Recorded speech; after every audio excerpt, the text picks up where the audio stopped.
6ನೇ ಅಧ್ಯಾಯ 25ರಿಂದ ವಚನಗಳು. ಮತ್ತಾಯ 5:6-25 ವಚನಗಳು. ನಾನು ಹೇಳುವುದನ್ನು ಕೇಳಿ, ಪ್ರಾಣಧಾರಣ ಏನು ಉಣ್ಣುವುದು, ಏನು ಕುಡಿಯುವುದು, ದೇಹ ರಕ್ಷಣೆಗೆ ಏನು ಒದೆಯುವುದು ಎಂದು ಚಿಂತೆ ಮಾಡಬೇಡಿ. ಊಟಕ್ಕಿಂತ ಪ್ರಾಣ, ಉಡುಪಿಗಿಂತ ದೇಹ ಮೇಲಾದುದಲ್ಲವೇ? ಓಕೆ ಸಿಸ್ಟರ್ ಸಾಕು. ಇಲ್ಲಿ 2 ಪಾಯಿಂಟ್ಸ್ ಹೇಳ್ತಾ ಇದ್ದಾರೆ. ಊಟಕ್ಕಿಂತ ಜೀವ, ಪ್ರಾಣ. ಓಕೆ, ಇನ್ನು ಬಟ್ಟೆಗಿಂತ ಶರೀರ ಮೇಲಾಗಿರುವುದು ಎಂದು ದೇವರ ವಚನ ಇಲ್ಲಿ ಹೇಳ್ತಾ ಇದೆ. ನಿಮ್ಗೆ ಹೇಗೆ ಅನಿಸ್ತದೆ? ಊಟ ಇಲ್ಲದೆ ಬದುಕಕ್ಕಾಗ್ತದ? ಊಟಕ್ಕಿಂತ ಜೀವ ಶ್ರೇಷ್ಠ ಅಂತ ಹೇಳುವಾಗ ಊಟವಿಲ್ಲದೆ ಬದುಕಲು ಸಾಧ್ಯ ಇದೆಯಾ? ಎಷ್ಟೋ ಕುಟುಂಬಗಳು ಆತ್ಮಹತ್ಯೆ ಮಾಡ್ಕೊಂಡಿದ್ದೇವೆ ಬ್ರದರ್, ಊಟ ಇಲ್ಲದೆ. ಓಕೆ, ಆ ತರ ನೋಡಕ್ ಹೋದ್ರೆ ಊಟನೂ ಇಂಪಾರ್ಟೆಂಟ್ ಅಲ್ವಾ? ಇಲ್ಲ ಊಟ ಇಲ್ಲಾಂದ್ರೆ ಇನ್ನು ಈ ಜೀವ ಇದ್ದು ಏನ್ ಪ್ರಯೋಜನ? ಹೌದು. ಶಶಿಕಲಾ ಸಿಸ್ಟರ್ ಏನ್ ಹೇಳ್ತೀರಾ? ಮೈಕ್ ಆನ್ ಮಾಡಿ. ಊಟ ಇಲ್ಲ ಅಂತ ಹೇಳಿದ್ರೆ ಊಟಕ್ಕೋಸ್ಕರ ಇಲ್ಲಿಂದ ಈ ಊರ್ಬಿಟ್ಟು ಅವ್ರು ಅದಕ್ಕೆಲ್ಲ ಹಿಂಗ್ ಹೋಗ್ ಬರ್ತಾರೆ. ಯಾರ್ದಾದ್ರು ಒಂದ್ ಫಂಕ್ಷನ್ಗೋ ಒಂದ್ ಇದಕ್ಕೋ ಅಂದ್ರೆ ಸ್ವಲ್ಪ ಊಟ ಇಂಪಾರ್ಟೆನ್ಸ್ ಅಂತೇಳಿ. ಆದ್ರೆ ಈ ಬೈಬಲ್ ಇರೋ ಊಟ ಯಾವ್ದಕ್ಕೆ ಹೋಲಿಸ್ತಾ ಇದಾರೆ ಅದು ಗೊತ್ತಿಲ್ಲ. ಆದ್ರೆ ಬ್ರದರ್, ಊಟ ಇಲ್ಲದೆ ಪ್ರಾಣ ಮುಖ್ಯ ಅಂತ ನಾವು ಬೈಬಲ್ ನೋಡಿ ಹೇಳೋದಾದ್ರೆ ಅದೊಂಥರ ಆರ್ಟಿಫಿಷಿಯಲ್ ಅನ್ಸಲ್ವಾ ಎಲ್ಲರ ಮುಂದೆ? ಓಕೆ, ನಾವು ನೀವ್ ಹೇಳಿರೋದೆಲ್ಲ ಕರೆಕ್ಟೇ. ಆದ್ರೆ ನಾವು ಚರಿತ್ರವನ್ನು ನೋಡೋದಾದ್ರೆ ಸುಮಾರು ಜನರು, ಸುಮಾರು ಸಂತರಿಗಳು, ಇನ್ನೊಂದು ರೀತಿಯಲ್ಲಿ ಹೇಳೋದಾದ್ರೆ ಊಟ ಇಲ್ಲದೆ ಬದುಕಿದ್ದಾರೆ. ಅಲೆಕ್ಸಾಂಡ್ರಿನೋ ಡಿಕೋಸ್ಟಾ ಎಂದೇಳಿ ಒಬ್ರು ಒಂದು ಸಂದಲು ಅಲೆಕ್ಸಾಂಡ್ರಿನೋ ಡಿಕೋಸ್ಟಾ ಅವರು 30 ವರ್ಷ ಊಟ ಇಲ್ಲದೆ ಬದುಕಿದ್ದಾರೆ. 30 ವರ್ಷ ಯಾವ ಊಟವೂ ತಿನ್ನದೆ, ಅದಕ್ಕೆ ಇಂಜೆಕ್ಷನ್, ಮೆಡಿಸಿನ್, ಗ್ಲೂಕೋಸ್ ಯಾವುದೋ ತಗೊಳ್ಳದೆ 30 ವರ್ಷ ಬದುಕಿದ್ದಾರೆ. ವೆರಿ ಪರಮಪ್ರಸಾದ್ ಒಂದು ಮಾತ್ರ. ಅದು ನೀವು ಯೂಟ್ಯೂಬ್ ಅಲ್ಲಿ ಚೆಕ್ ಮಾಡಿದ್ರೆ ಗೊತ್ತಾಗ್ತದೆ. ಅಲೆಕ್ಸಾಂಡ್ರಿನೋ ಡಿಕೋಸ್ಟಾ. ಇನ್ನೊಂದು ಜೋಸೆಫ್ ಕುಪರ್ಟಿನೋ, ಅವರು 5 ವರ್ಷ ಊಟವಿಲ್ಲದೆ ಬದುಕಿದ್ದಾರೆ. ಜೋಸೆಫ್ ಬೇರೆಲ್ಲ ಸಂತರಿಗಳಾಗಿದ್ದಾರೆ. ಕುಪರ್ಟಿನೋ 5 ವರ್ಷ ಊಟ ಇಲ್ಲದೆ.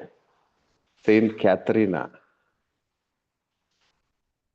ಸುಮಾರು ವರ್ಷಗಳು. ಬ್ರದರ್ ಕ್ಲಾವೋಸ್ ಸುಮಾರು ವರ್ಷಗಳು.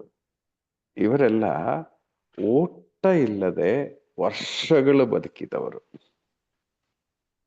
ನಾವು ಊಟ ಇಲ್ಲದೆ ವರ್ಷಗಳು ಬದುಕುವುದು ಎಂದು ಹೇಳುವಾಗ ಪ್ರಿಯರೇ, ಅಂಥವ್ರು ಇದ್ದಾರೆ ಅಂತ ಹೇಳುವಾಗ ಅರ್ಥ ಏನು? ನಮ್ಗೇನ್ ಅನಿಸ್ತದೆ? ಕೆಲವು ವರ್ಷಗಳ ಹಿಂದೆನೂ ಕೂಡ ಸರ್, ಅನೇಕರು ಊಟ ಸೇರ್ತಾ ಇಲ್ಲ, ಎಷ್ಟೋ ವರ್ಷದಿಂದ ಹಾಗೆ ನೀರ್ ಕುಡ್ಕೊಂಡು ಬದುಕ್ತಾ ಇದೀವಿ ಅಥವಾ ಮಜ್ಜಿಗೆ ಕುಡ್ಕೊಂಡು ಬದುಕ್ತಾ ಇದೀವಿ ಅನ್ನೋದು ನಾವು ನೋಡಿದೀವಿ ಟಿವಿಗಳಲ್ಲಿ.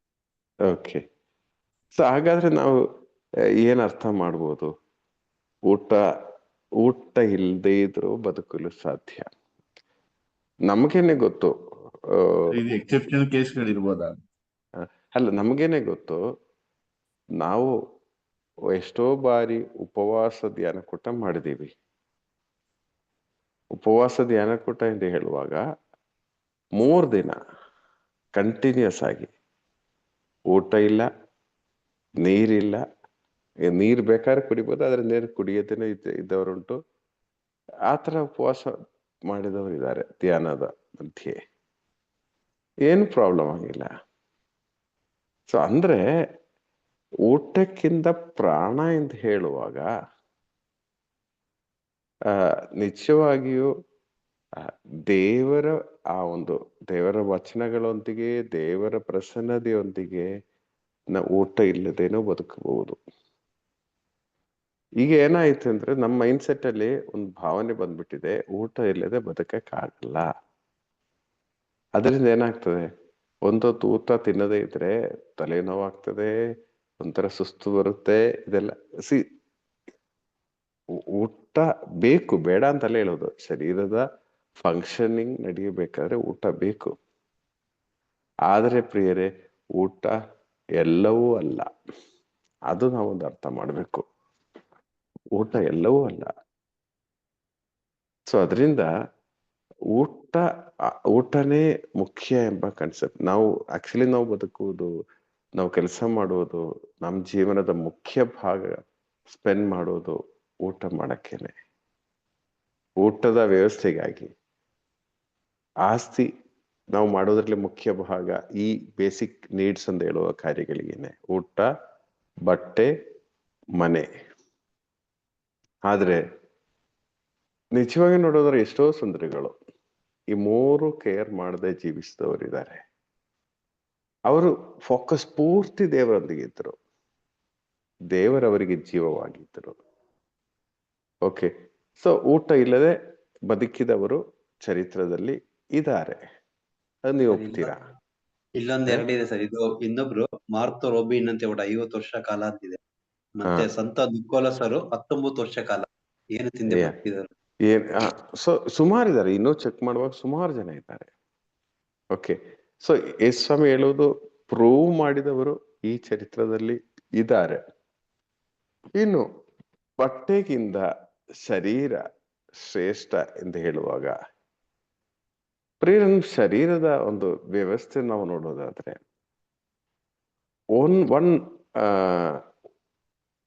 ಒಂದು ಮಿನಿಟ್ ಅಲ್ಲಿ ಎಷ್ಟು ಬಾರಿ ಹಾರ್ಟ್ ಬೀಟ್ ಆಗ್ತದೆ?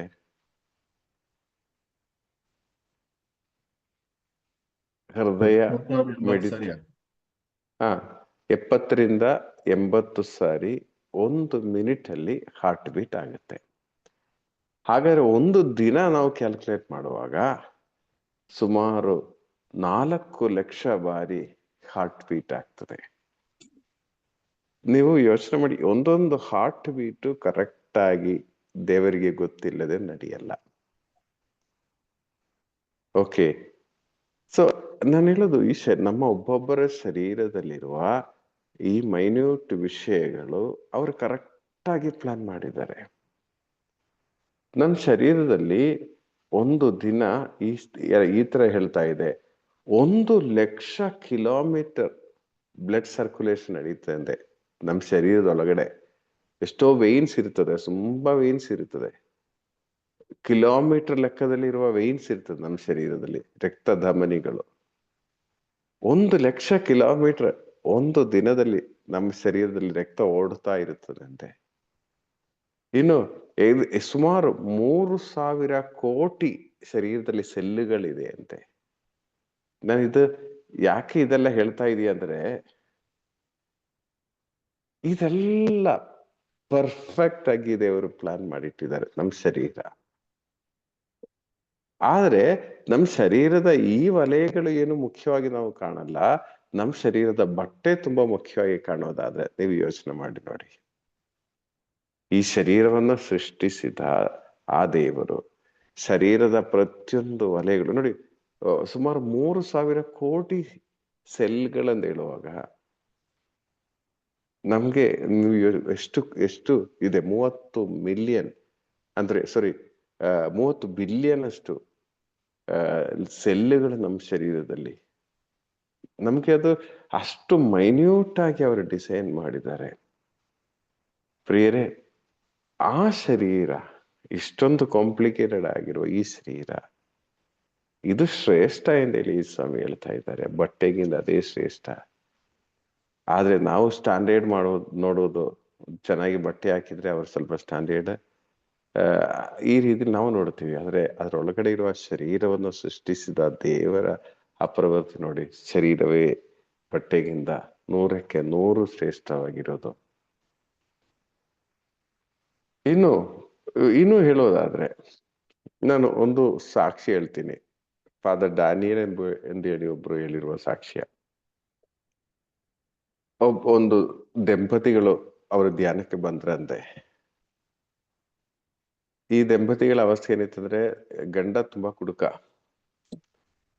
ಇರುವ ಮನೆ ಮಾರಿ ಇನ್ನೊಂದ್ ಕಡೆ ಎಲ್ಲ ಜಾಗವೆಲ್ಲ ಮಾರಿ ಇನ್ನೊಂದ್ ಕಡೆ ಹೋಗಿ ಬದುಕಿದ್ದಾರೆ. ಅದಾದ್ಮೇಲೆ ಎಲ್ಲೆಲ್ಲೋ ಸುಮಾರು ಕಡೆ ಶಿಫ್ಟ್ ಆಗಿ ಕೊನೆಯಲ್ಲಿ ಕುಡುಕತನ ಜಾಸ್ತಿ ಆಗಿ ಇವರೇನೋ ಧ್ಯಾನಕ್ಕೆಲ್ಲ ಹೋಗಿ ಪ್ರಾರ್ಥಿಸಿ ಸ್ವಲ್ಪ ಅದು ಬ್ಯಾಲೆನ್ಸ್ ಮಾಡಿರುವ ಒಂದು ಕಾಲ. ಇವರು ತುಂಬಾ ಬಡತನದಲ್ಲಿ ಜೀವಿಸ್ತಾ ಇದ್ದಾರೆ. ಒಂದೊಂದು ದಿನಕ್ಕೆ ಬೇಕಾಗಿರುವ ಆಹಾರಕ್ಕೂ ಕಷ್ಟಪಡ್ತಾ ಇದ್ರು ಅವರು.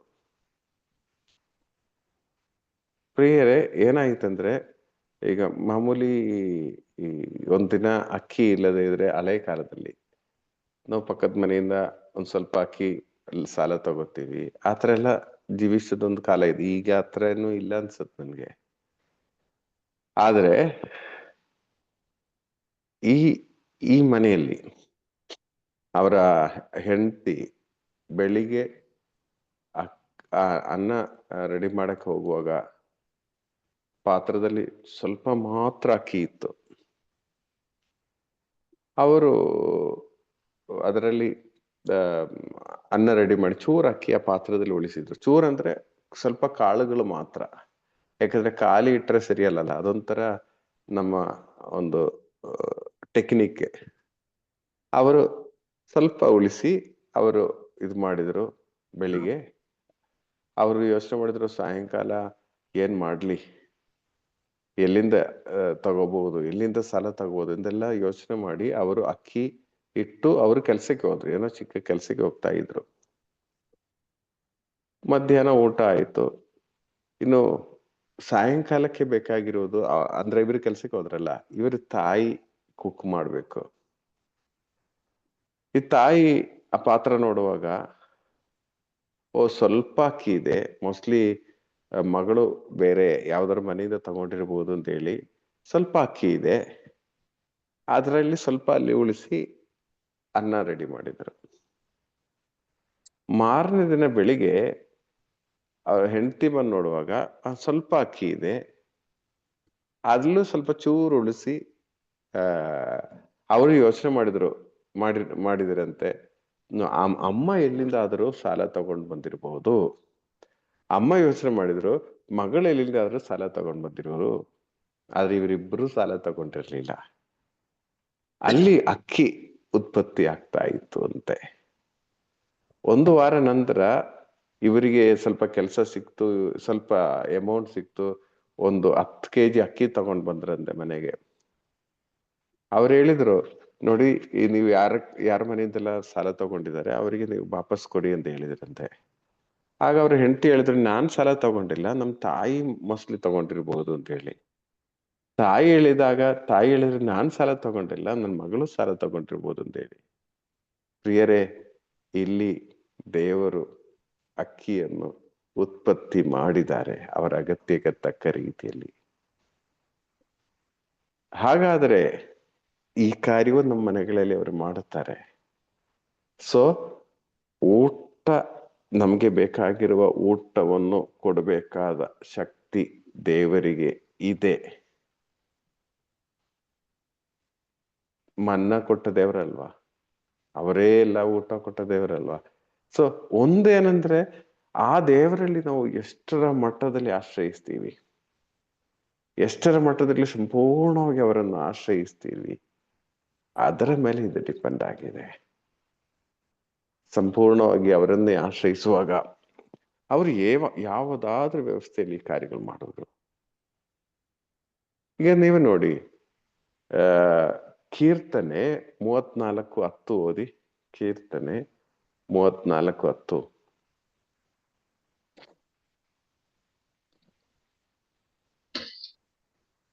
ಯುವ ಕೇಸರಿಗೆ ಇರಬಹುದು ಹಸಿವು ದಾಹ, ಪ್ರಭುವನ್ನು ಅರಸುವವರಿಗಿರೋದು ಒಳಿತಿನ ಅಭಾವ. ಯುವ ಕೇಸರಿಗೆ ಇರಬಹುದು ಹಸಿವು ದಾಹ.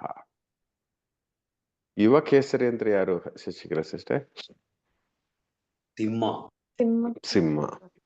ಅದು ಯುವ ಸಿಂಹ ಅಂತ ಹೇಳುವಾಗ ತುಂಬಾ ಶಕ್ತಿ ಇದೆ ಅಲ್ವಾ? ಆ ಕಾಡಿನಲ್ಲಿ ಒಂದು ಚಿಕ್ಕ ಮರಿ ಇದ್ರೂ ಈ ಸಿಂಹ ಅದು ತನ್ನ ಕಂಟ್ರೋಲ್ ಅಲ್ಲಿ ಸಾಧಿಸುವುದು.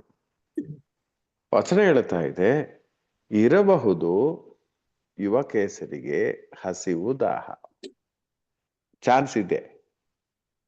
ಆದರೆ ವಚನ ಹೇಳ್ತಾ ಇದೆ, ಪ್ರಭುವನ್ನು ಹರಸುವವರಿಗೆ ಇರದು ಒಳಿತಿನ ಅಭಾವ.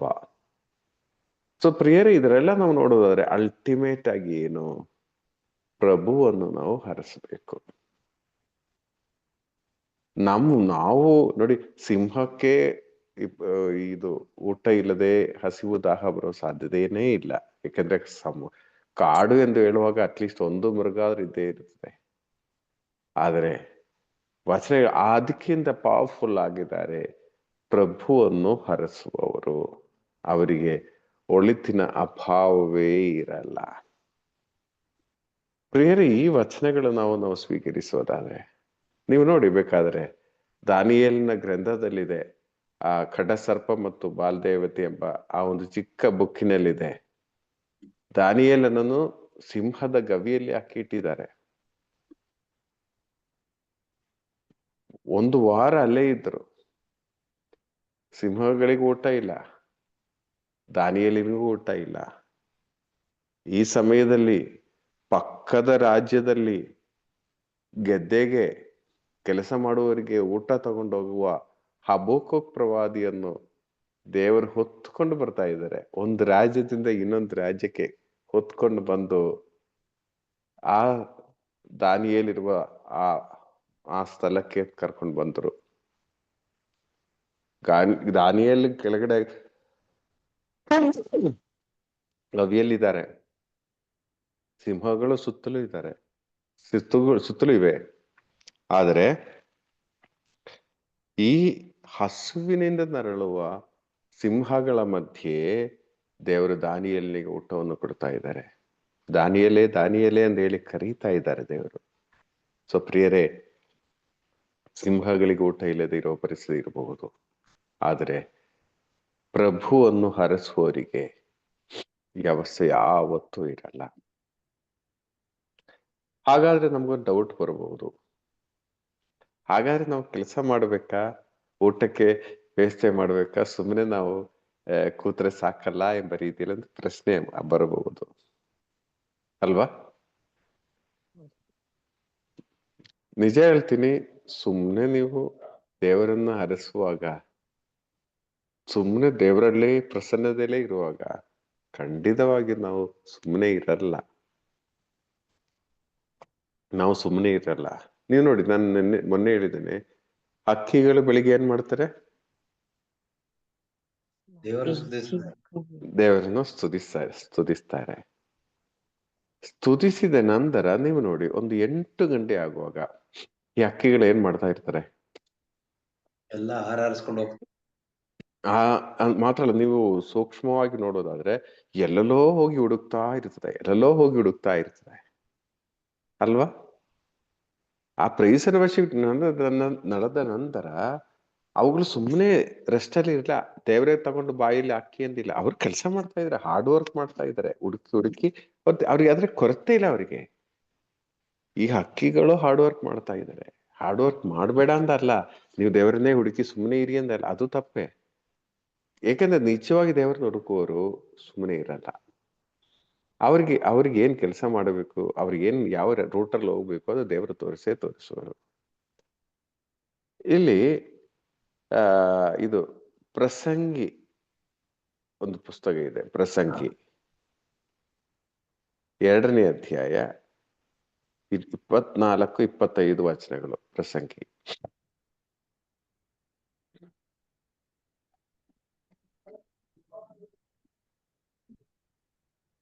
ತಿಂದು ಕುಡಿದು ತನ್ನ ದುಡಿಮೆಯಲ್ಲಿ ಸುಖವನ್ನು ಅನುಭವಿಸುವುದಕ್ಕಿಂತ ಮೇಲಾದುದು ಮನುಷ್ಯನಿಗೆ ಯಾವುದೂ ಇಲ್ಲ. ಇದು ನೋಡಿ, ದೇವರ ಈ ವಚನ, ತಿಂದು ಕುಡಿದು, ಹೇಗೆ ತಿಂದು ಕುಡಿಬೇಕು? ತನ್ನ ದುಡಿಮೆಯಿಂದ ತಿಂದು ಕುಡಿಬೇಕು. ಹಾರ್ಡ್ ವರ್ಕ್ ಮಾಡಿದ್ರೆ ತಿಂದು ಕುಡಿಬೇಕು, ಅದೇ ನಿಜ ಸಂತೋಷ ಅಂತ ಹೇಳೋದು. ಹಾರ್ಡ್ ವರ್ಕ್ ಮಾಡದೆ ತಿಂದು ಕುಡಿಯೋದು ಸಂತೋಷ ಇಲ್ಲ. ನೀವು ಹಾರ್ಡ್ ವರ್ಕ್ ಮಾಡಿ. ಓಕೆ, ಸೊ ಇಲ್ಲಿ ನಾವು ಈ ವಚನ ಎರಡು ಇದು ಮಾಡುವಾಗ ಒಂದ್ ಕಡೆ ದೇವ್ರು ಹೇಳ್ತಾ ಇದ್ರೆ ಊಟಕ್ಕೆ ನೀವು ಜಾಸ್ತಿ ಟೆನ್ಷನ್ ತಗೋಬೇಡಿ ಅಂತ ಹೇಳ್ತಾರೆ. ಇನ್ನೊಂದ್ ಕಡೆ ಹೇಳ್ತಾ ಇದ್ರೆ ನೀವು ಹಾರ್ಡ್ ವರ್ಕ್ ಮಾಡಿ ಊಟ ತಿನ್ನಿ ಅಂತ ಹೇಳ್ತಾರೆ. ಪ್ರಿಯರ, ನಿಶ್ಚಯವಾಗಿ ಹೇಳ್ತೀನಿ, ದೇವರನ್ನು ಆಶ್ರಯಿಸುವವರು ಯಾರು ಸುಮ್ಮನೆ ಇರಲ್ಲ. ದೇವರಲ್ಲಿ ಈಗ ಮುಂಚಾನೆ ನಾವಿದ್ದು ಪ್ರಾರ್ಥನೆ ಮಾಡ್ತಾ ಇದ್ದೀವಿ, ಅದಾದ್ಮೇಲೆ ನಾವು ಸುಮ್ಮನೆ ಇಲ್ಲ, ಒಂದಲ್ಲ ಒಂದು ಕೆಲಸಕ್ಕೆ ನಾವು ಹೋಗ್ತಾ ಇದ್ದೀವಿ. ಅರ್ಥ ಅಲ್ವಾ? ಸೊ ಇದೇನಾಗುತ್ತೆ ಅಂದ್ರೆ ಕೆಲವರು ದೇವರೇ ಇಲ್ಲ ಅಂತ ಹೇಳಿ ಕೆಲ್ಸಕ್ಕೆ ಹೋಗುವವರಿಗೆ ಅದೇನ್ ಪ್ರಯೋಜನ ಆಗಲ್ಲ. ದೇವರ ಪ್ರಸನ್ನತೆಯೊಂದಿಗೆ ಬರುವಾಗ ದೇವರು ದಾರಿ ತೋರಿಸ್ತಾರೆ. ಓಕೆ, ಇನ್ನೊಂದು ನೋಡೋದು 2 ಥೆಸಲೋನಿಕ್ಯ 3:10 ಓದಿ. 2 ಥೆಸಲೋನಿಕ್ಯ 3:10.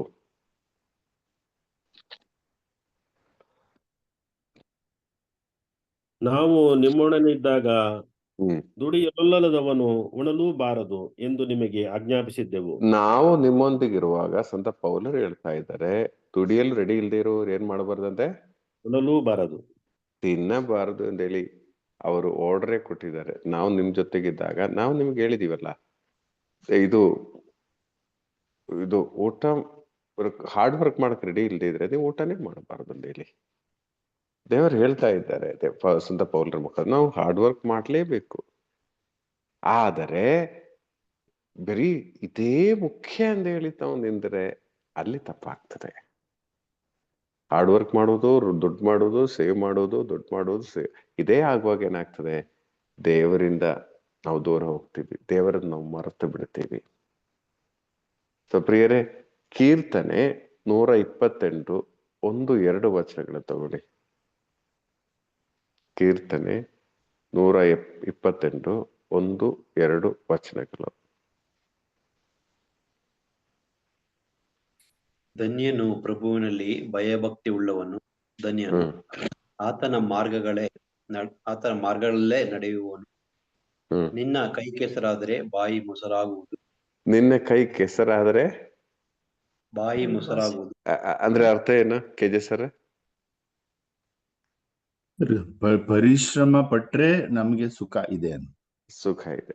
ಸೊ ಪ್ರಿಯರ, ಏನಂದ್ರೆ ಈ ಟೋಟಲಿ ಇದು ನಾನು ಹೇಳೋದೇನಂದ್ರೆ, ಈ ಪರಿಶ್ರಮ, ಹಾರ್ಡ್ ವರ್ಕ್, ಇದೆಲ್ಲ ನಾವು ದೇವರೊಂದಿಗೆ ಇರುವಾಗ ನಮ್ಗೆ ಚಿಂತೆ ಇಲ್ಲದೆ ನ್ಯಾಚುರಲ್ ಆಗಿ ನಡೆಯುವ ಒಂದು ಪ್ರಾಸೆಸ್ ಆಗ್ತದೆ.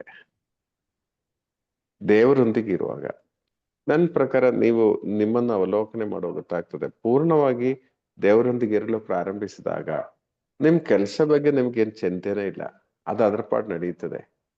ಟೆನ್ಷನ್ ಇಲ್ಲ, ಅದ್ರ ಪಾಡು ನಡೀತಾ ಇದೆ, ಚೆನ್ನಾಗಿ ನಡೀತಾ ಇದೆ ಅಲ್ವಾ? ನೀವು ಯೋಚನೆ ಮಾಡಿ, ನಿಮ್ಗೆ ಈಗ ಮುಂಚೆ ಇದ್ದ ಕಂಪ್ಲೇಂಟ್ಸ್, ಅಯ್ಯೋ ನಾನೇ ಮಾಡ್ಬೇಕಾ, ನಮ್ದೇ ಅದು ಅಷ್ಟು ಕಷ್ಟ ಇದೆ, ಅಷ್ಟು ಕಷ್ಟ ಇದೆ, ಆ ಭಾವನೆ ಎಲ್ಲ ದೂರ ಹೋಗಿದೆ ಅಲ್ವಾ? ಈಗ ನಾವು ಇನ್ನು ಪ್ರಾಮಾಣಿಕವಾಗಿ ಕೆಲಸ ಮಾಡೋ ಒಂದು ರೇಂಜಿಗೆ ನಾವು ಬಂದಿದ್ದೀವಿ ದೇವರೊಂದಿಗೆ ಆಗಿದ್ದಾಗ. ಸೊ ಅದರಿಂದ ಪ್ರಿಯರೇ, ನಾವು ಈ ಪಾಯಿಂಟ್ ತುಂಬಾ ಕೇರ್ಫುಲ್ ಆಗಿರ್ಬೇಕು. ಇದೊಂದು ವಚನ ತಗೊಳ್ಳಿ, ಕೀರ್ತನೆ 128 1-2 ವಚನ. ಇದು ಸ್ವಲ್ಪ ಸಮಯ ನಾವು ಧ್ಯಾನಿಸೋಣ. 128. ನಂದು ಚಾರ್ಜರ್ ಸ್ವಲ್ಪ ಡೌನ್ ಆಗಿದೆ, ತಗೊಂಡು ಬರ್ತೀನಿ, ಓದಿ. ಧನ್ಯನು ಪ್ರಭುವಿನಲ್ಲಿ ಭಯಭಕ್ತಿ ಉಳ್ಳವನು, ಧನ್ಯನು ಆತನ ಮಾರ್ಗಗಳಲ್ಲೇ ನಡೆಯುವನು. ನಿನ್ನ ಕೈ ಕೆಸರಾದರೆ ಬಾಯಿ ಮೊಸರಾಗುವುದು. ಧನ್ಯನಾಗುವೆ ನೀನು, ನಿನಗೆ ಶುಭವಾಗುವುದು.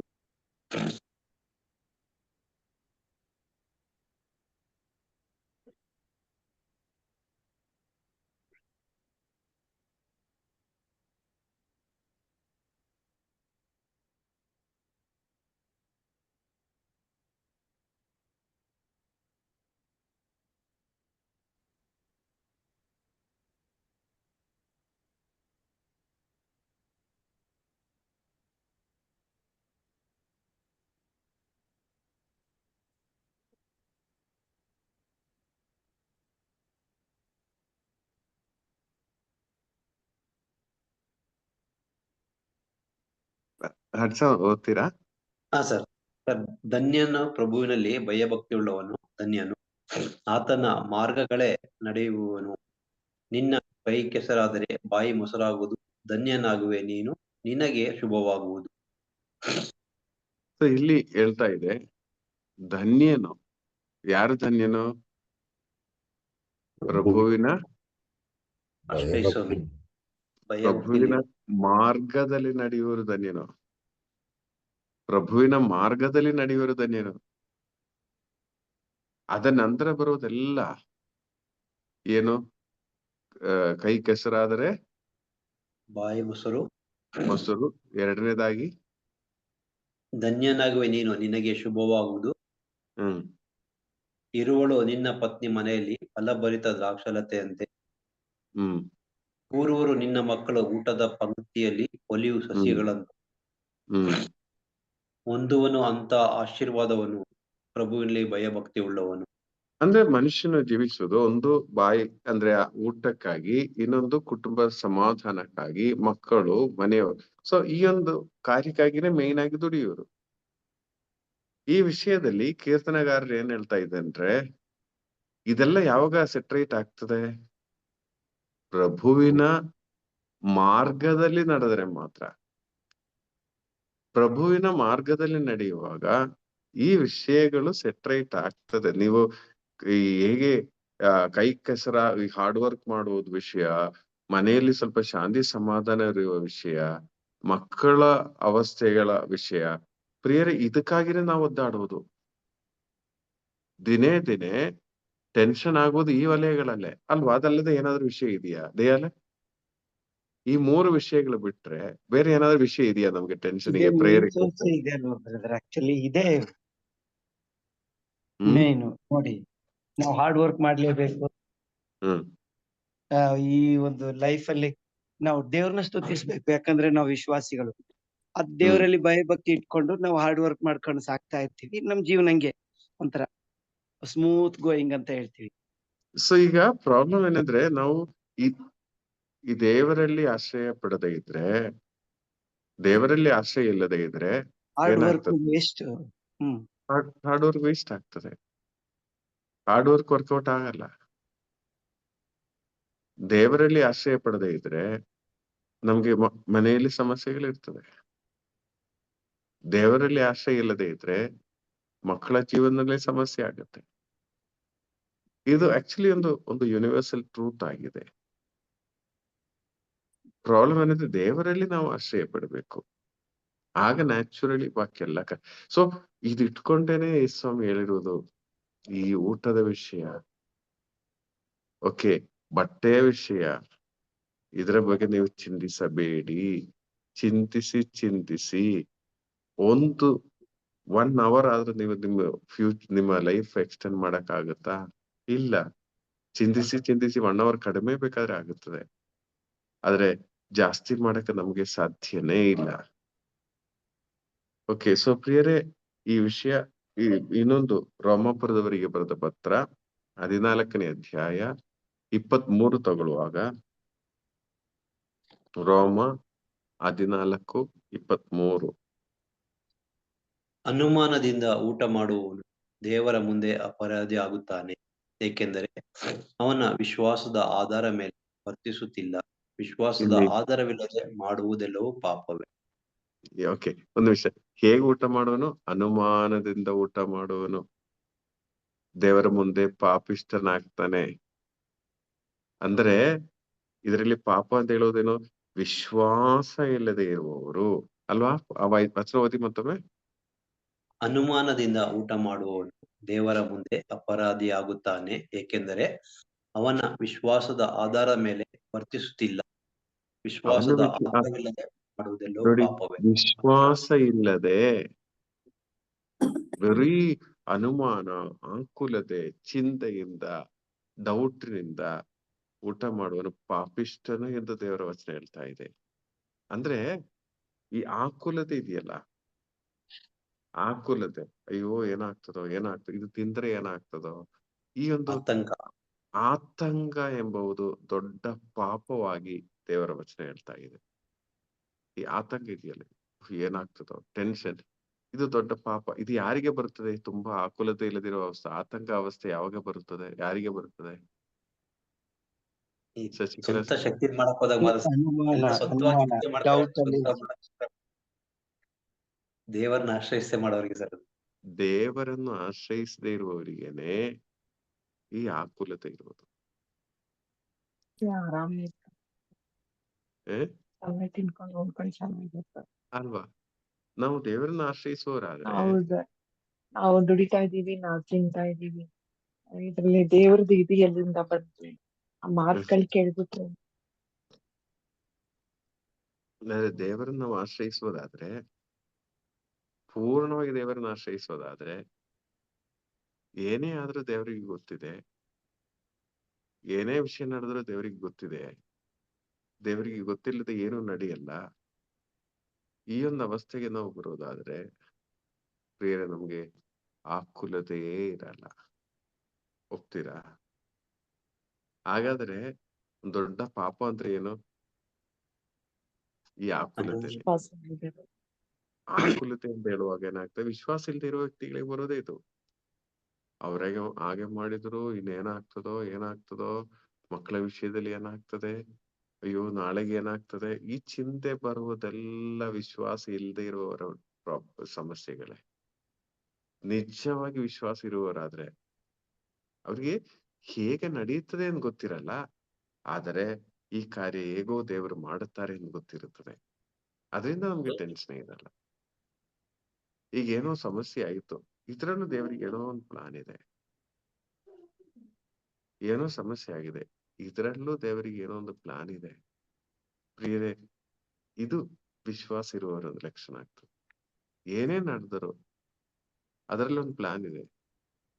ನನಗೆ ಈ ಇದು ನೀ ಪೈನ್ ಜಾಸ್ತಿ ಆಗ್ತಾ ಇತ್ತು. ಓಕೆ, ನೀ ಪೈನ್ ಜಾಸ್ತಿ ಆಗುವಾಗ ನಾನು ಒಂದು ಆಯುರ್ವೇದಿಕ್ ಡಾಕ್ಟರ್ ಹತ್ರ ಹೋಗಿ ಮೆಡಿಸಿನ್ ತಗೊಂಡೆ. ಅವ್ರು ಹೇಳಿದ್ರು ಸ್ವಲ್ಪ ವೆಯ್ಟ್ ಕಡಿಮೆ ಮಾಡ್ಬೇಕಂತಲೇ ಹೇಳಿದ್ರು. ಆಯ್ತಾ, ಟ್ಯಾಬ್ಲೆಟ್ ಎಲ್ಲ ತಿಂದು ನೀ ಪೈನ್ ಏನು ವ್ಯತ್ಯಾಸ ಇಲ್ಲ. ವೆಯ್ಟ್ ಕಡಿಮೆ ಅಂದ್ರೆ ಎಷ್ಟೊಂದು ಊಟ ಕಂಟ್ರೋಲ್ ಮಾಡ್ಬೇಕು, ಆದ್ರೂ ಏನು ವ್ಯತ್ಯಾಸ ಕಾಣ್ತಾ ಇಲ್ಲ. ಆ ಟೈಮಲ್ಲಿ ಈ ಏಪ್ರಿಲ್ ಮೇಲಿ ನನಗೆ ಸ್ವಲ್ಪ ಜ್ವರ ಬಂತು. ಏಪ್ರಿಲ್ ತಿಂಗಳಲ್ಲಿ ಜ್ವರ ಅಂದ್ರೆ ಸ್ವಲ್ಪ ಸಿವಿಯರ್ ಆಗಿ ಜ್ವರ ಬಂತು. ಆ ಟೈಮಲ್ಲಿ ಅಂದ್ರೆ ತುಂಬಾ ನಾನು ಸುಮಾರು ದಿನ ಪ್ರೇಯರ್ಗೂ ಬರ್ಲಿಲ್ಲ ಏಪ್ರಿಲ್ ಮೇಯಲ್ಲಿ. ಸೊ ಏನಾಯ್ತು, ಅಯ್ಯೋ ಯಾಕೆ ದೇವರು ಈ ರೀತಿ ಒಂದು ಅವಸ್ಥೆ ಕೊಟ್ಟಿರೋದು? ನಾನು ಯೋಚನೆ ಮಾಡಿದೆ, ದೇವರಿಗೆ ಏನೋ ಒಂದು ಪ್ಲಾನ್ ಇರ್ತದೆ ಅಂತ ಹೇಳಿ. ಈ ಜ್ವರ ಬಂದ ಸಮಯದಲ್ಲಿ ಏನಾಯ್ತು ಅಂದ್ರೆ ನನ್ಗೆ ಊಟನೇ ತಿನ್ನಕ್ ಆಗ್ತಾ ಇರ್ಲಿಲ್ಲ. 2-3 ದಿನ ಊಟನೇ ತಿನ್ಲಿಲ್ಲ. ಮತ್ತೆ ಅದು ಆಲ್ಮೋಸ್ಟ್ ಒಂದು 2 ವೀಕ್ಸ್ ಅಷ್ಟು ನಿಂತದು, ಅದು ಅಷ್ಟು ಬೇಗ ಹೋಗಿಲ್ಲ. 2 ವೀಕ್ಸ್ ಆಗೋದಷ್ಟು ನನ್ಗೆ ಒಂದು ಆಲ್ಮೋಸ್ಟ್ 10 kg ಕಡಿಮೆ ಆಯ್ತು. ಅದ್ರ ಜೊತೆಗೆ ಏನಾಯ್ತು ಅಂದ್ರೆ ನನ್ನ ನೀ ಪೈನು ಹೋಯ್ತು. ಅರ್ಥ ಆಯ್ತಲ್ಲ? ಸೊ ಅಯ್ಯೋ ಜ್ವರ ಆಯ್ತಲ್ಲ ಅದ್ರ ಟೆನ್ಷನ್ ಅಲ್ಲಿ ಇರೋದಾದ್ರೆ ಖಂಡಿತವಾಗಿಯೂ ನಮ್ಗೆ ಶಾಂತಿನೂ ಇರಲ್ಲ, ಸಮಾಧಾನ ಇರಲ್ಲ. ಅದು ಆ ಟೈಮಲ್ಲಿ ತುಂಬಾ ಪ್ರೋಗ್ರಾಮ್ಸ್ ಅದೆಲ್ಲ ಇದ್ದ ಸಮಯ. ಆದ್ರೆ ಅದರಿಂದ ಏನಾಯ್ತು, ಆ ನೀ ಪೈನ್ ತಾನೇ ಸೌಖ್ಯ ಆಯ್ತು. ಈವನ್ ಜ್ವರ ಬರೋದು ಅದು ದೇವರ ಪ್ಲಾನ್ ಅಂತ ರೀತಿಯಲ್ಲಿ ನಾವು ತಗೊಳ್ಳುವಾಗ ಅದರ ಆ ಪಾಸಿಟಿವ್ ಸೈಡ್ ನಾವು ಕಾಣಲು ಸಾಧ್ಯ ಆಗ್ತದೆ. ಸೊ ಹಾಗಾದ್ರೆ ಪ್ರಿಯರೇ, ಪ್ರತಿಯೊಂದು ವಿಷಯಗಳಲ್ಲೂ ದೇವರಿಗೊಂದು ಯೋಚನೆ ಇದೆ. ನಮ್ ರೋಗ ಆಗ್ಬೋದು, ನಮ್ ನೋವು ಆಗ್ಬೋದು, ನಮ್ ಪೆಟ್ಟ ಆಗ್ಬೋದು, ಇದರಲ್ಲೆಲ್ಲ ದೇವರಿಗೆ ಒಂದು ಪ್ಲಾನ್ ಇದೆ. ಇದು ಅರ್ಥ ಮಾಡ್ಬೇಕಾದ್ರೆ ನಾವು ದೇವರನ್ನು ಆಶ್ರಯಿಸಲೇಬೇಕು. ಇಲ್ದೇ ನಾವು ಕಂಪ್ಲೇಂಟ್ಸ್ ಹೇಳ್ತೀವಿ.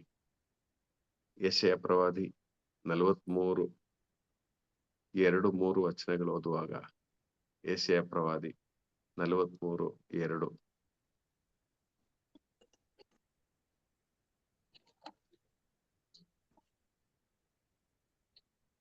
ಓದಿ. ನಾನೇ ಇರುವೆ ನಿನ್ನ ಸಂಗಡ, ನೀ ಜಲರಾಶಿಗಳನ್ನು ದಾಟುವಾಗ ನೀನು ಮುಳುಗಿಸಲ್ಪಡುವೆ. ಜಲರಾಶಿಯನ್ನು ದಾಟುವಾಗ ನಾನೇ ಇರುವೆ ನಿನ್ನ ಸಂಗಡ. ನೀವು ಜಲರಾಶಿಯ ಆಗಿರೋ ಒಂದು ಅವಸ್ಥೆ, ಫ್ಲಡ್ ಆಗಿರೋ ಒಂದು ಅವಸ್ಥೆ ನೀವು ದಾಟುವ ಪರಿಸ್ಥಿತಿ ಆಗಿದ್ರು ಟೆನ್ಷನ್ ಆಗ್ಬಿಡಿ. ಕಾರಣ ನಾನೇ ನಿನ್ನ ಜೊತೆಗೆ ಇರುವೆ. ಇನ್ನು ಮುಂದೆ ಮುಳುಗಿಸದು ನದಿ ನೀ ಅದನ್ನು ಹಾದು ಹೋಗುವಾಗ. ಅದು ಮಾತ್ರ ನಿಮ್ಮನ್ನು ಮುಳುಗಿಸೋದಿಲ್ಲ, ಕಾರಣ ನಾನು ನಿನ್ನ ಜೊತೆಗೆ ಇರ್ತೇನೆ. ಇನ್ನು ಸುಡದು ಬೆಂಕಿ ದಹಿಸದು ಜ್ವಾಲೆ, ಅದರ ಮಧ್ಯೆ ನೀ ನಡೆಯುವಾಗ. ಬೆಂಕಿಯ ಮಧ್ಯೆ ನೀವು ನಡೆಯುವಾಗ ಅದು ನಿಮ್ಮನ್ನು ಮುಟ್ಟಲ್ಲ, ಕಾರಣ ನಾನು ನಿಮ್ ಜೊತೆಗೆ ಇರ್ತೇನೆ. ಪ್ರಿಯರಿ, ಈ ವಚನಗಳೆಲ್ಲ ಧ್ಯಾನಿಸಿ ನೋಡಿ. ಜೀವನದಲ್ಲಿ ಬೆಂಕಿಯ ಆಗಿರೋ ಪರಿಸ್ಥಿತಿಗಳಿರ್ಬೋದು, ಕುಟುಂಬದಲ್ಲಿ ನೆಲ ನಿಲ್ಲಲು ತುಂಬಾ ಕಷ್ಟಕರವಾದ ಪರಿಸ್ಥಿತಿಗಳಿರ್ಬೋದು, ನಾವು ಬೆಂಕಿಯ ಮಧ್ಯೆ ನಡೀತಾ ಇದೆಯೋ ಎಂಬ ಸಂಶಯ ನಮ್ಗಿರ್ಬೋದು. ಅಲ್ಲೂ ನೀವು ನಾವು ಯೋಚನೆ ಮಾಡ್ಬೇಕು, ದೇವ್ರು ನಮ್ ಜೊತೆಗೆ ಇದ್ದಾರೆ. ಖಂಡಿತವಾಗಿ ಈ ಬೆಂಕಿ ನಿಮ್ಮನ್ನು ಮುಟ್ಟದಂತೆ ಅವರು ನೋಡ್ತಾರೆ, ಆದ್ರೆ ಅವರನ್ನ ಆಶ್ರಯಿಸಬೇಕು. ಇನ್ನು ಮುಂದೆ ವಚನ ಓದುವಾಗ ಕಾಣಬಹುದು, ನೀವು ನನ್ನ ದೃಷ್ಟಿಯಲ್ಲಿ ಅಮೂಲ್ಯನು, ಪ್ರಿಯಂಕರನು, ಅತಿ ಶ್ರೇಷ್ಠನು. ಪ್ರಿಯರೇ, ಈ ಒಂದು ರೀತಿಯಲ್ಲಿ ದೇವರು ನಮ್ಮನ್ನು ನೋಡ್ತಾ ಇದ್ದಾರೆ. ನೋಡುವಾಗ ನಾವೇನ್ ಮಾಡ್ತೀವಿ? ಅಯ್ಯೋ ಅದಿಲ್ಲ, ಅಯ್ಯೋ ಇದಿಲ್ಲ, ಹಾಗೆ ಹೀಗೆ ಬರೀ ಕಂಪ್ಲೇಂಟ್ ಬಾಕ್ಸ್ ನಾವು ಹಾಗೆ ಮಾರ್ಪಾಡಾಗುವಾಗ ಪ್ರಿಯ, ಇಂಥವರಿಗೆ ದೇವರಿಗೆ ಕ್ರಿಯೆ ಮಾಡಕ್ಕೆ ಸಾಧ್ಯ ಆಗಲ್ಲ.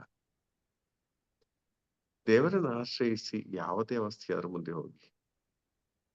ನೀವು ಕೆಲವು ತುಂಬಾ ಒಳ್ಳೆ ಪ್ರವೃತ್ತಿಗಳು ಮಾಡ್ತಾ ಇರ್ಬಹುದು, ಆದ್ರೆ ಅದು ಯಾರು ಕಾಣ್ತಾ ಇಲ್ಲ ಎಂಬ ಅವಸ್ಥೆ ಇರಬಹುದು. ಕೆಲವೊಮ್ಮೆ ನಿಮ್ಮ ಆ ಒಂದು ಜೀವನದ ಮುಖಾಂತರ ನಿಮ್ ಕುಟುಂಬ ದಾಟಿ ಹೋಗ್ತಾ ಇದೆ ಅಂತ ಅವಸ್ಥೆ ಇರ್ಬೋದು, ಆದ್ರೂ ನಿಮ್ಮನ್ನು ಕೇರ್ ಮಾಡೋರು ಯಾರು ಇರಲ್ಲ, ನಿಮ್ಮ ಹಾರ್ಡ್ ವರ್ಕ್ ನೋಡೋರು ಯಾರು ಇರಲ್ಲ. ಆಗ ಟೆನ್ಷನ್ ಆಗ್ತದೆ, ಆಕುಲತೆ ಆಗ ಜಾಸ್ತಿ ಆಗ್ತದೆ.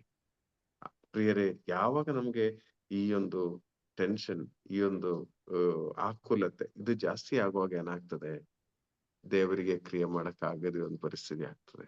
ನಾನು ಹೇಳೋದು, ನೀವೆಷ್ಟೇ ಒಳಿತು ಮಾಡಿದ್ರು ನಿಮ್ಮ ಮೇಲೆ ಬೇರೆಯವರು ಗೂಬೆ ಕೂರಿಸುವ ಅವಸ್ಥೆ ಬಂದ್ರೆ ಪ್ರಿಯರೇ, ಅಲ್ಲೂ ನೀವು ನೋಡಬೇಕು, ಇದ್ರಲ್ಲೂ ದೇವರಿಗೆ ಏನೋ ಪ್ಲಾನ್ ಇದೆ. ನಿಮ್ಮ ಅಧಿಕಾರಿಗಳು, ನಿಮ್ಮ ಮನೆಯಲ್ಲಿ ಇರುವವರು, ಇದ್ರಲ್ಲೂ ದೇವರಿಗೆ ಒಂದು ಪ್ಲಾನ್ ಇದೆ. ಯಾಕಂದ್ರೆ ನಾವು ಮಾಡೋದೆಲ್ಲ ಅವ್ರು ನೋಡ್ತಾ ಇದ್ದಾರೆ. ಇದು ಪ್ರಾಕ್ಟಿಕಲಿ ನಮ್ಮ ಜೀವನಕ್ಕೆ ಸಂಬಂಧಿಸುವ ವಿಷಯನೇ. ಈ ಮತ್ತಾಯ 6:25 ಬರುವುದು ಒಂದು ಬಿಟ್ಟು ಕೊಡೋಣ. ಕೊನೆಯದಾಗಿ ರೋಮಾಪುರದವರಿಗೆ ಬರೆದ ಪತ್ರ 8:32 ಓದಿ.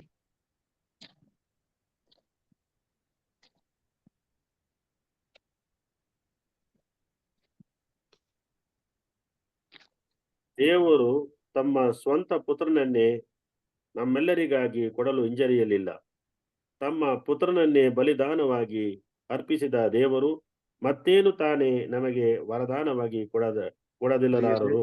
ದೇವರು ತಮ್ಮ ಪುತ್ರನನ್ನೇ ನಮ್ಗೆ ಕೊಟ್ಟಿದ್ದಾರೆ. ಪುತ್ರನನ್ನೇ ನಮ್ಗೆ ಕೊಡುವಾಗ ಅವನ ಹಳೆ ಬಟ್ಟೆ ನಮ್ಗೆ ಕೊಡಲ್ವಾ?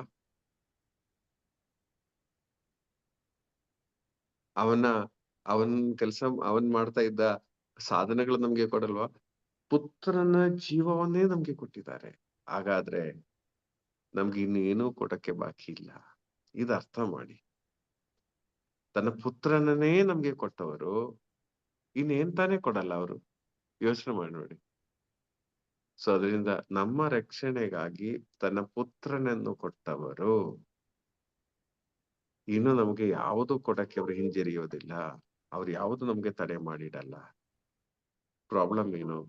ಅವರನ್ನು ಆಶ್ರಯಿಸಿ ಮುಂದೆ ಹೋಗಿ. ಬಾಕಿ ಎಲ್ಲ ಅವರು ನಮ್ಮ ಪರವಾಗಿ ಮಾಡೋರು. ಅವರನ್ನು ಆಶ್ರಯಿಸಿ ಲೇಸಿಯಾಗಿರಿ ಅಂತೆಲ್ಲ ಹೇಳೋದು. ನೀವು ಹಾರ್ಡ್ ವರ್ಕ್ ಮಾಡಿ, ಅವರನ್ನು ಆಶ್ರಯಿಸಿ ಮುಂದೆ ಹೋಗಿ. ನಮ್ಮೆಲ್ಲ ಅಗತ್ಯಗಳು ಅವರು ಪೂರೈಸುವರು. ಇದು ನಾವು ವಿಶ್ವಾಸಿಸುವುದಾದ್ರೆ ಪ್ರಿಯರೇ, ಸ್ವಾಮಿ ಹೇಳಿರುವ ವಿಷಯಗಳು ಅದು ಪೂರ್ತೀಕರಿಸಲು ನಾವೇನು ಟೆನ್ಷನ್ ತಗೋಬೇಕಾದ ಅಗತ್ಯ ಇಲ್ಲ. ತಾನೇ ನಡೆಯುತ್ತದೆ.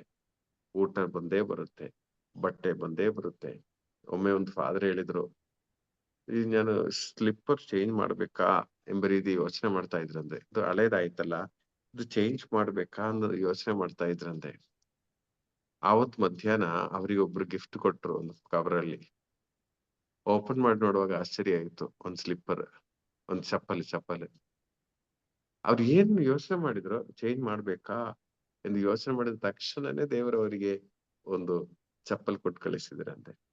ಸೊ ಪ್ರಿಯರೇ, ಈ ದೇವರು ನಮ್ಮ ದೇವರು, ಪುತ್ರನನ್ನೇ ಕೊಟ್ಟವರು. ಅದರಿಂದ ಇನ್ನು ಮುಂದೆ ಮರಿಯನ್ ತಂಡದಲ್ಲಿರುವವರು ದಯವಿಟ್ಟು ಯಾವ ಚಿಂತೆಗೆ ಈಡಾಗದೆ ದೇವರನ್ನ ಆಶ್ರಯಿಸಿ. ಓಕೆ, ಪೂರ್ಣವಾಗಿ ದೇವರನ್ನ ಆಶ್ರಯಿಸಿ. ಎಲ್ಲಾ ವಿಷಯದಲ್ಲೂ ಇದರಲ್ಲಿ ದೇವರಿಗೆ ಒಂದು ಪ್ಲಾನ್ ಇದೆ. ಇದು ಬರಬೇಕು ನಮ್ಮ ಮನಸ್ಸಿನಲ್ಲಿ. ಬಸ್ ಕಾಯ್ತಾ ಇರುವಾಗ ಬಸ್ ನಿಲ್ಲಿಸದೆ ಹೋಯ್ತು, ನೀವು ಅರ್ಥ ಮಾಡ್ಬೇಕು, ಇದರಲ್ಲಿ ದೇವರಿಗೆ ಏನೊಂದು ಪ್ಲಾನ್ ಇದೆ. ಆಫೀಸಿಗೆ ಹೋದಾಗ ಅಧಿಕಾರಿಗಳು ಕರೆದು ಬೈದರು, ಇದರಲ್ಲಿ ದೇವರಿಗೆ ಏನೊಂದು ಪ್ಲಾನ್ ಇದೆ. ಇವ್ ಚೆನ್ನಾಗಿ ಸಾರು ಮಾಡ್ಬೇಕಂದೇಳಿ ತುಂಬಾ ಹಾರ್ಡ್ ವರ್ಕ್ ಮಾಡಿ ಕಷ್ಟಪಟ್ಟು ಸಾರು ಮಾಡಿದ್ರು, ಏನೋ ಸಾರು ಚೆನ್ನಾಗಿ ಆಗಿಲ್ಲ. ನಿಮ್ಮ ಮನಸ್ಸಿಗೆ ಬರ್ಬೇಕು, ಇದರಲ್ಲಿ ದೇವರಿಗೆ ಏನೊಂದು ಪ್ಲಾನ್ ಇದೆ. ಪ್ರಿಯರೇ, ನಮ್ಮ ಜೀವನದಲ್ಲಿ ಬರುವ ಪ್ರತಿಯೊಂದು ವಿಷಯಗಳಿಗೂ ದೇವರಿಗೆ ಏನೋ ಪ್ಲಾನ್ ಇದೆ. ಅದು ಪಾಸಿಟಿವ್ ಆಗಿ ತಗೊಂಡು ಮುಂದೆ ಹೋಗುವಾಗ ನಮ್ಮ ಜೀವನ ನಿಜವಾಗಿ ಸಮಾಧಾನದಿಂದ ತುಂಬಿರ್ತದೆ. Praise the lord. KJ sir. Praise the lord sir. Praise the lord ಪ್ರಿಯರೇ. ಇಂದು ನಮಗೆ ಮತ್ತಾಯ 6:25 ವಚನದಿಂದ ವಿಶೇಷವಾಗಿ ಅದರ ಮೇಲೆ ಹೆಚ್ಚು ಫೋಕಸ್ ಅನ್ನ ಮಾಡಿದ್ದಾರೆ. ಇದನ್ನ ಕಳೆದ ವಾರವೂ ಕೂಡ ಇದರ ಬಗ್ಗೆ ತಿಳಿಸಿದ್ರು, ಆದರೆ ಅದು ಬೇರೆ ಡೈಮೆನ್ಷನ್ ಅಲ್ಲಿ ಇತ್ತು. ಆದ್ರೆ ಈ ವಾರ ಅದು ಇನ್ನೊಂದು ಡೈಮೆನ್ಷನ್ ಅನ್ನ ನಮಗೆ ವಿವರಿಸ್ಕೊಟ್ಟಿದ್ದಾರೆ. ಊಟಕ್ಕಿಂತ ಪ್ರಾಣ, ಉಡುಪಿಗಿಂತ ದೇಹ ಮೇಲಾದುದು. ಸೊ ಈಗ ನಾವು ಊಟದ ಬಗ್ಗೆ ಹೆಚ್ಚು ಚಿಂತೆ ಮಾಡ್ತೀವಿ. ಊಟದಕ್ಕೆ ನಮಗೆ ಬೇಕು, ಊಟ ಇಲ್ದಿರೋ ಸತ್ಯ ಹೋಗ್ಬಿಡ್ತೀವಿ ಅನ್ನೋ ಒಂದು ಯೋಚನೆಯಲ್ಲಿ ನಾವು ಬದುಕಿರ್ತೀವಿ. ಆದ್ರೆ ಬ್ರದರ್ ಹೇಳಿದ್ರು, ಅನೇಕ ಸಂತರುಗಳು ಊಟ ಇಲ್ಲದೆ ಬದುಕಿರುವ ಉದಾಹರಣೆಗಳು ಇತಿಹಾಸದಲ್ಲಿ ಇದೆ. ಉದಾಹರಣೆಗೆ ಅಲೆಕ್ಸಾಂಡ್ರಿಯಾ ಡಿಕೋಸ್ಟಾ 30 ವರ್ಷ, ಜೋಸೆಫ್ ಕಪರ್ಟಿನೋ 5 ವರ್ಷ, ಕತ್ರೀನ್ ಆಫ್ ಸಿಯಾನಾ ಅನೇಕ ವರ್ಷಗಳು, ಮತ್ತೆ ಬ್ರದರ್ ಕ್ಲಾವೋಸ್, ಮತ್ತೆ ಅಡ್ಸನ್ ಬ್ರದರ್ ಕೂಡ ಇನ್ನು ಕೆಲವರನ್ನ ಹುಡುಕಿ ಅವರು 50 ವರ್ಷ ಎಲ್ಲ ಬದುಕಿದ್ರು ಅಂತ ಹೇಳಿದ್ರು. ಇದನ್ನೆಲ್ಲ ನೋಡುವಾಗ ನಮಗೆ ಅಂದ್ರೆ ಇದು ಊಟ ಇಲ್ಲದೆ ಬದುಕಬಹುದು ಅನ್ನೋ ಒಂದು ವಾಸ್ತವದ ಸಂಗತಿ ನಮಗೆ ಗೊತ್ತಾಗ್ತದೆ. ಸೊ ಈಗ ಅನೇಕ ಸಂತರುಗಳು ಊಟ ಇಲ್ಲದೆ ಬದುಕಿದ್ದಾರೆ. ಅಂದ್ರೆ ಊಟ ಇಲ್ಲದೆ ಬದುಕಬಹುದು. ನಾವು ಉಪವಾಸ ಧ್ಯಾನ ಕೂಟಗಳನ್ನು ಮಾಡುವಾಗಲೂ ಅಷ್ಟೇ, ಒಮ್ಮೆ 3 ದಿನ ಧ್ಯಾನ ಕೂಟ ಮಾಡಿದ್ವಿ. ಫಾದರ್ ಅಲೆಕ್ಸ್ ಅಂತ ತಿರುವನಂತಪುರಮಿಂದ ಬಂದಿದ್ರು, ಅವ್ರ ಜೊತೆ 3 ದಿನಗಳ ಕಾಲ ಮಾಡಿದ್ವಿ. ನಮ್ಗೇನು ಅನ್ನಿಸ್ಲೇ ಇಲ್ಲ. ಊಟ ಬೇಕು, ಸ್ಟಾರ್ಟಿಂಗ್ ಅಲ್ಲಿ ಸ್ವಲ್ಪ ಇದಾಯ್ತು, ಆಮೇಲೆ ಏನು ಅನ್ನಿಸ್ಲೇ ಇಲ್ಲ, ಆರಾಮಾಗಿ ಇದ್ವಿ.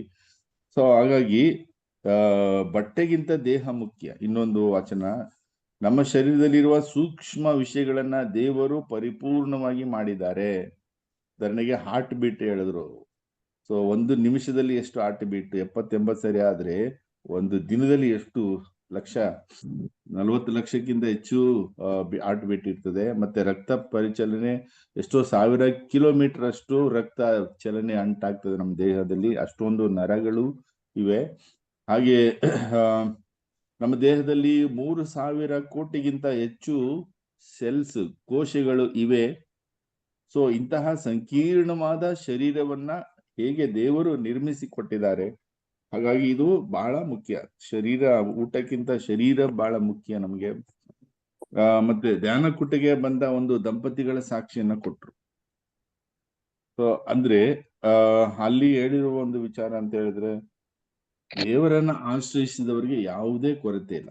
ಅಂದ್ರೆ ಇಂತಹ ಸಂಕೀರ್ಣವಾದ ದೇಹವನ್ನು ಕೊಟ್ಟಂತ ದೇವರಿಗೆ ನಮ್ಮ ಅಗತ್ಯಗಳನ್ನ ಪೂರೈಸಲು ಸಾಧ್ಯವಿಲ್ವಾ? ಅದಕ್ಕೆ ಉದಾಹರಣೆಯಾಗಿ ಒಂದು ದಂಪತಿಗಳ ಸಾಕ್ಷಿಯನ್ನ ಕೊಟ್ರು. ಕುಡುಕ ಪತಿ, ಅತಿಯಾದ ಬಡತನ, ಅವರು ಒಮ್ಮೆ ಧ್ಯಾನ ಕೂಟಕ್ಕೆ ಬಂದ್ಮೇಲೆ ಅವ್ರಿಗೆ ಊಟ ಇಲ್ಲದ ಒಂದು ಪರಿಸ್ಥಿತಿ. ಆ ಸಮಯದಲ್ಲಿ ಏನಾಯ್ತು, ಮಡಕೆಯಲ್ಲಿ ಸ್ವಲ್ಪನೇ ಅಕ್ಕಿ ಇದೆ.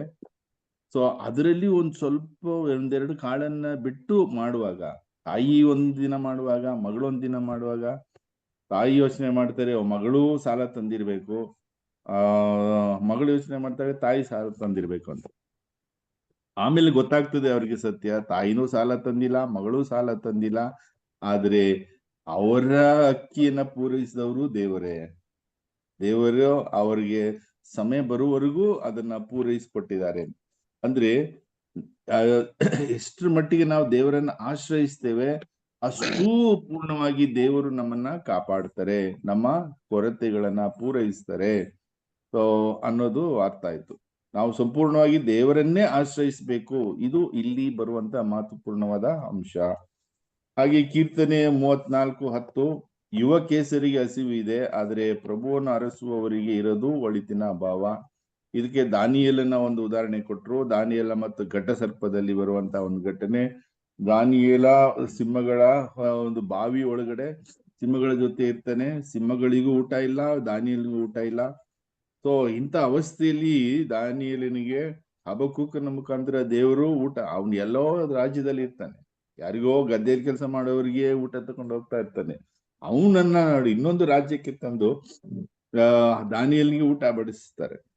ಅಂದ್ರೆ ದೇವರಿಗೆ ನಮ್ಮ ಬಗ್ಗೆ ಕಾಳಜಿ ಇದೆ, ನಮ್ಮ ಅವಸ್ಥೆಗಳೆಲ್ಲ ದೇವರಿಗೆ ಗೊತ್ತಿದೆ, ನಮ್ಮ ಅವಸ್ಥೆಗಳನ್ನ ಅವರು ಖಂಡಿತವಾಗಿ ಪೂರೈಸುವಂತವರಾಗಿದ್ದಾರೆ. ಆದ್ರೆ ನಾವು ದೇವರನ್ನ ಆಶ್ರಯಿಸ್ಬೇಕು, ಪೂರ್ಣವಾಗಿ ದೇವರನ್ನ ಆಶ್ರಯಿಸ್ಬೇಕು ಅನ್ನೋದು. ಹಾಗೆ ಪ್ರಸಂಗಿಗಳ ಗ್ರಂಥ 2ನೇ ಅಧ್ಯಾಯ 24-25,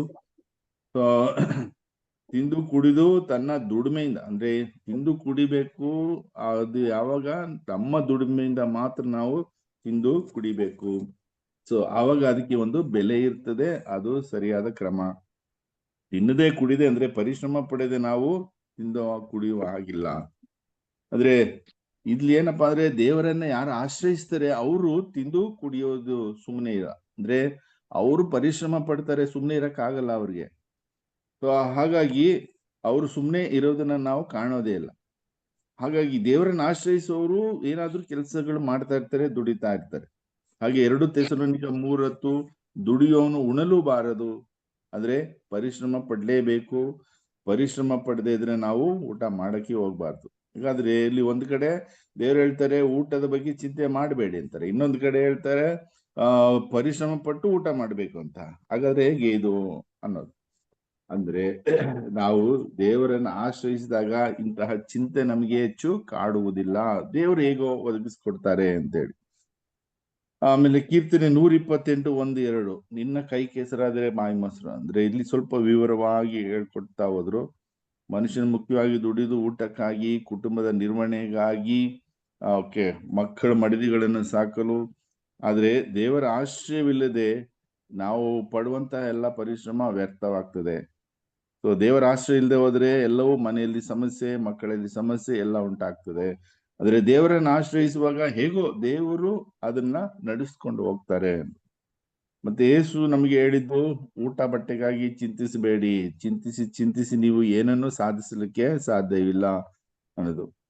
ಅದನ್ನು ನಾವು ಯೋಚನೆ ಮಾಡ್ಬೇಕು, ಯಾಕಂದ್ರೆ ಯೇಸು ಸ್ವಾಮಿಗೆಲ್ಲ ಗೊತ್ತಿದೆ.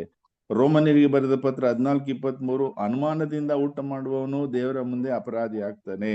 ಅಂದ್ರೆ ವಿಶ್ವಾಸ ಇಲ್ಲದೆ ಊಟ ಮಾಡುವವನು ಪಾಪಿ ಆಗ್ತಾನೆ.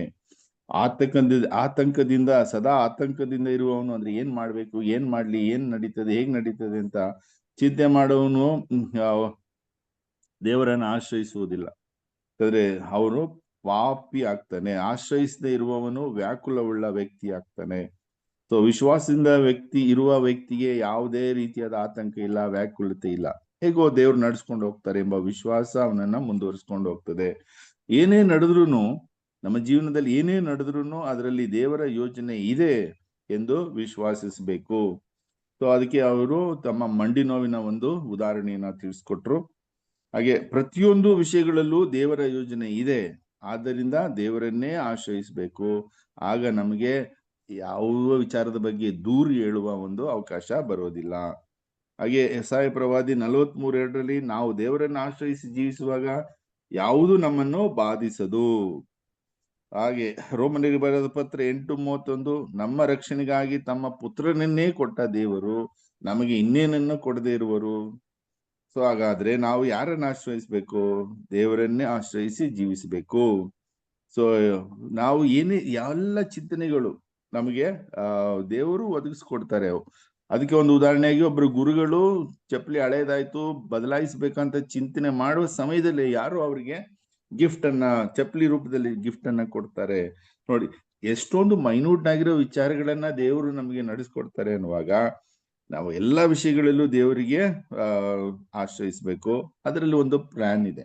ಈಗ ಒಂದು ಬಸ್ ಸಿಗದೆ ಹೋಯ್ತು, ಅದರಲ್ಲಿ ಏನೋ ಒಂದು ಪ್ಲಾನ್ ಇದೆ ದೇವರದು. ಓಕೆ, ಆಫೀಸ್ನಲ್ಲಿ ಅಧಿಕಾರಿಗಳು ಕರೆದು ಬೈತಾರೆ, ಅದರಲ್ಲಿ ಏನೋ ಒಂದು ಪ್ಲಾನ್ ಇದೆ. ಸೊ ಒಂದು ಸಿಕ್ನೆಸ್ ಬಂತು, ಅದರಲ್ಲಿ ದೇವ್ರ ಒಂದು ಪ್ಲಾನ್ ಇದೆ. ಸೊ ಇದನ್ನ ನಾವು ಅರಿತುಕೊಂಡು ದೇವರನ್ನೇ ಆಶ್ರಯಿಸಿ ಜೀವಿಸ್ಬೇಕು ಅನ್ನೋದು ಅರ್ಥ ಆಯ್ತು. Praise the lord sir. Praise the lord. Thank you. Praise the lord. Yeah, ಈಗ ನೀವು ದಯಾಳು. ಬ್ರದರ್ ರೆಕಾರ್ಡ್ ಆಫ್ ಮಾಡ್ತೀರಲ್ಲ ಹಾ. ಬ್ರದರ್.